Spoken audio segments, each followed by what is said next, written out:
Octopussy, animals have feelings too. What is going on?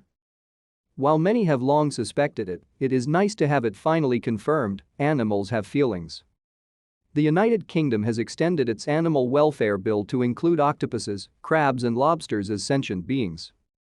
The extension to the current scope of animals included in the bill came as a result of a London School of Economics research article which said that there was strong scientific evidence that these animals have the capacity to experience pain, pleasure, boredom, excitement, frustration, anxiety and joy. This is hardly surprising for anyone who has watched the Oscar award-winning movie My Octopus Teacher that tracked how a South African filmmaker formed a unique bond with an octopus. To stay up to date with latest top stories, make sure to subscribe to this YouTube channel by clicking the button above this video.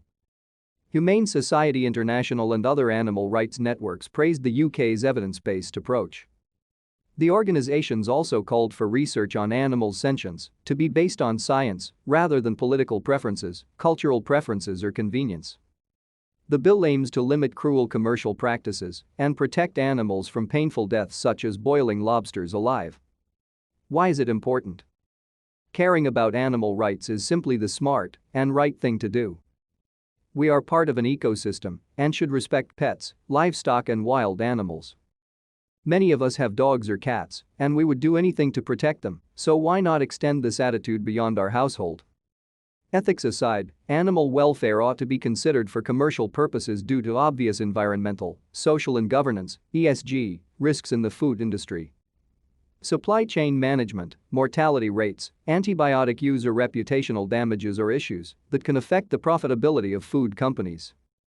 The need to assess the food industry's relationship with its animal practices led to the formation of the business benchmark on farm animal welfare, which allowed investors to assess welfare management, policy commitment, performance and disclosure in food companies.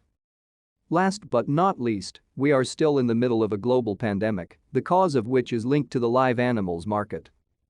Intensive farming, associated with issues such as antibiotics resistance, is responsible for more than half of all infectious diseases passing between animals and people since 1940. Considering the improvement of animal welfare through more viable farming practices could help us on the health front. Ethics, commercials, and health. What else do we need to start caring about animal rights? What is the message? Animal welfare concerns farmers, investors, consumers and the animals themselves. Your attitude can be reflected in your actions, from your dinner plate to the alignment of your investment portfolio. If you are an animal welfare-minded investor and would like to limit your allocation to any animal-based products, learn more about the trend by reading this paper on vegan investment. In the meantime, why not re-watch some documentaries? Other than My Octopus Teacher, we also recommend Octopussy and the Lobster.